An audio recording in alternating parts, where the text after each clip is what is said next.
Découvrez le prologue et le premier chapitre du roman « Esquisse-moi, plus fort » de Frédéric Tuguermont, disponible sur Amazon.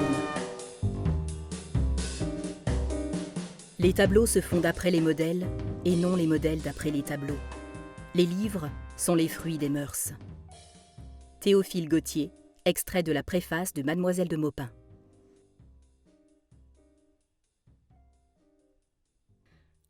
Je suis belle, et j'ordonne que pour l'amour de moi vous n'aimiez que le beau. Je suis l'ange gardien, la muse et la madone. Charles Baudelaire, Les fleurs du mal.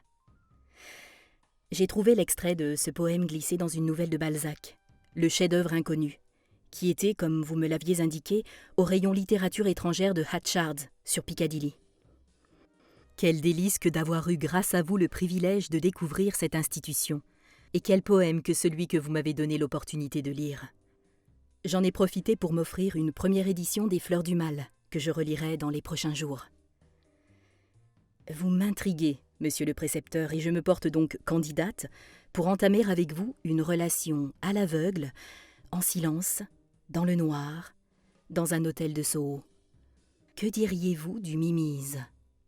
Cet établissement vient d'ouvrir ses portes et propose des tarifs abordables pour un usage en journée. Je pense que ce serait l'endroit parfait pour amorcer nos ébats.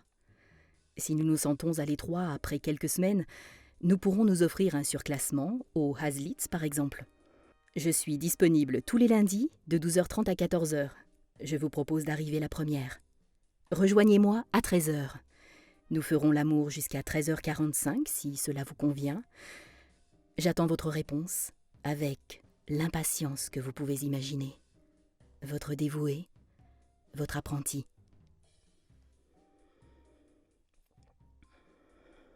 J'ai un métier particulier, peu couru. Vous le trouverez peut-être créatif, mais ce n'est jamais moi qui en tire les lauriers. Ce sont elles, les autres, qui me consultent jour après jour.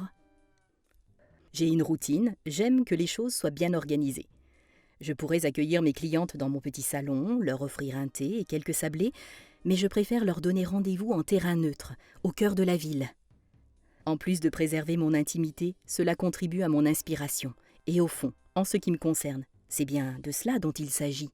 Vendre de l'inspiration. Je suis une muse professionnelle. J'inspire pour vivre. C'est mon quotidien inébranlable, du lundi au vendredi, de 9 à 5 heures, ou plus, si affinité. Chaque matin, à 8 heures précises, je prends le bus 87 pour descendre en ville. Je dis descendre et non monter, car j'habite en surplomb de la Tamise, à Battersea, sur St. John's Hill. Mon trajet s'apparente à une excursion touristique. Le bus à Impérial m'emmène à Trafalgar Square en passant par le MI6 où l'on espionne, la Tate Britain où l'on expose, le Parlement où l'on débat, 10 Downing Street où l'on administre et Horse Guards Parade où l'on parade pour la galerie. Je descends en face de Charing Cross Station et remonte St. Martin's Lane jusqu'à Leicester Square que je traverse pour arriver sur Piccadilly Circus. Il me reste quelques mètres à parcourir pour arriver au café de la brasserie Zedel à l'entrée de Sherwood Street.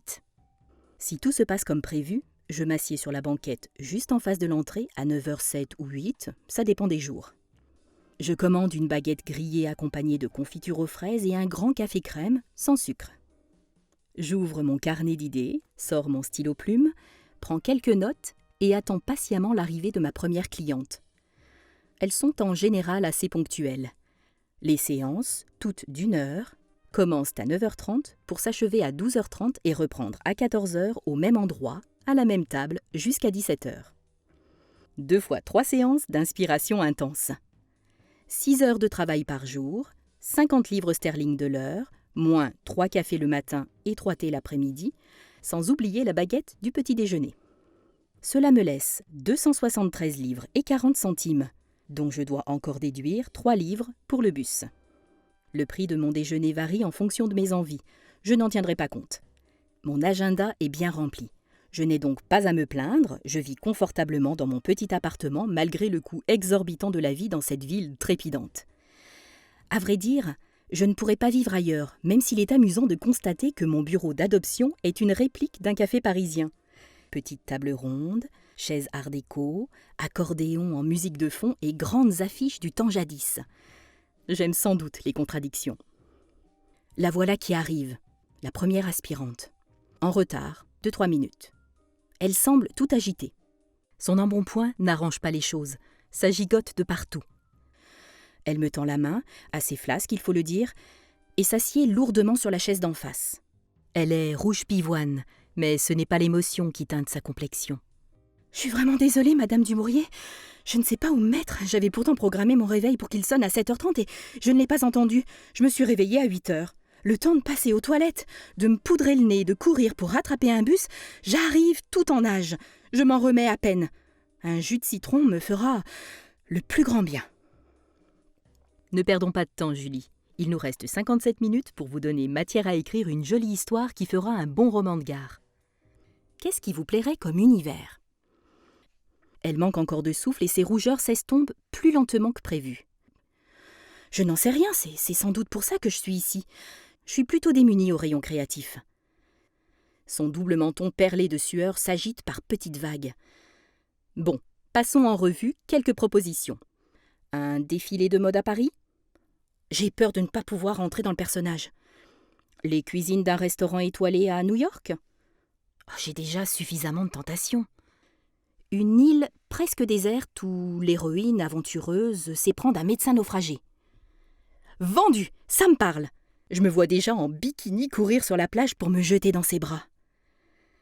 Je ne suis pas sûre de vouloir m'imaginer la scène, mais puisque c'est l'univers qui l'inspire, allons-y.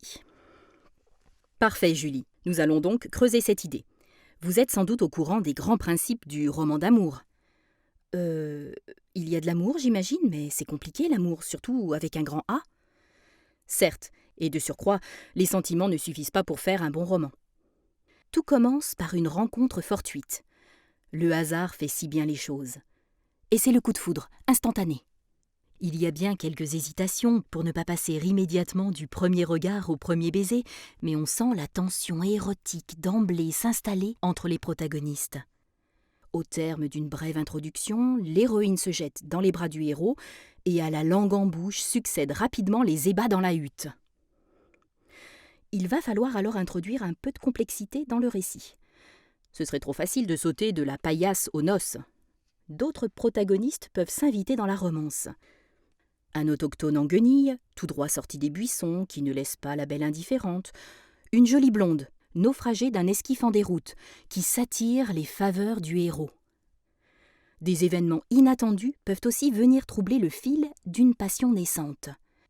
Une mystérieuse mission qui éloigne le héros pendant de longues semaines sur les hauteurs de l'île, interrompant brutalement la fougue des étreintes.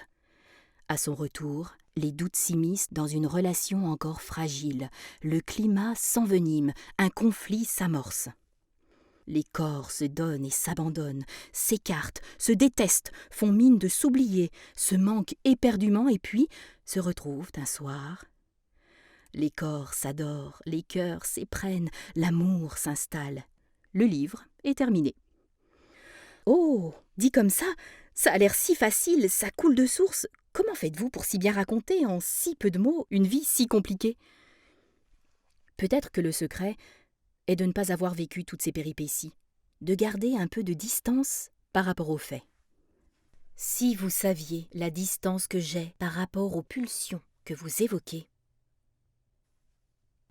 J'acquiesce en silence. Je ne la vois pas courir nue sur la plage et faire l'amour dans les vagues. Vous savez, Julie, la plupart des auteurs de romans d'amour n'ont pas le physique de leurs héroïnes. C'est là toute la beauté des fantasmes qu'elles décrivent pour le plus grand plaisir de leurs lectrices, qui n'auront pas non plus toutes le privilège de s'agripper au cou d'un bel étalon. Mais vous, Madame Dumouriez, vous n'avez pas ce problème, si je puis me permettre. Vous avez vu vos jambes ? Interminables. Et le bas de vos reins, parfaitement cambré. Sans parler de vos lèvres, charnues à s'en damner. Ne me dites pas que la romance n'est pour vous qu'un sujet théorique. Julie, pourriez-vous modérer vos propos, s'il vous plaît ? Je ne vous permets pas d'insinuer que je puisse être la victime des pièges que j'échafaude à longueur de fiction. Pourquoi résister au plaisir si vous avez la chance de susciter le désir ? Et si je vous disais que mon plaisir, c'est justement d'y résister ? Le temps passe, toujours plus vite. Il est déjà 10h30 et Julie s'en va, une histoire sous le bras. Elle s'appellera Pamela, il s'appellera Brian. Julie avait proposé Anastasia et Christian. Je lui ai gentiment dit que c'était peut-être un rien prématuré de les recycler, même sur une île déserte. Je me demande si elle va y arriver. Si des idées, elle passera aux mots.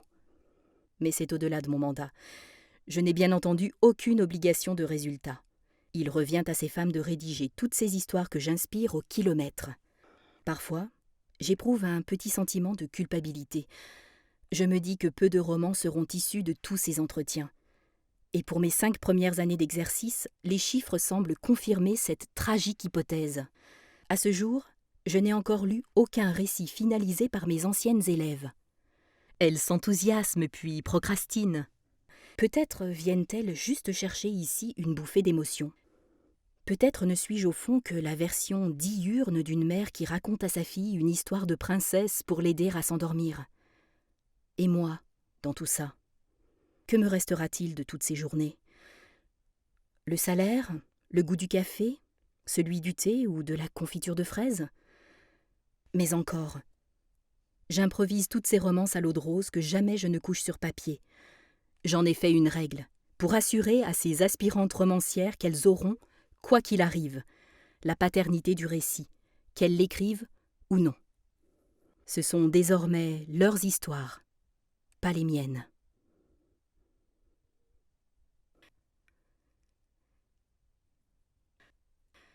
Découvrez la suite du récit dans le roman « Esquisse-moi plus fort » de Frédéric Thubiermont, disponible dès à présent sur Amazon. Bonne lecture. Bonne lecture. Bonne lecture. Bonne lecture. Bonne lecture. Bonne lecture.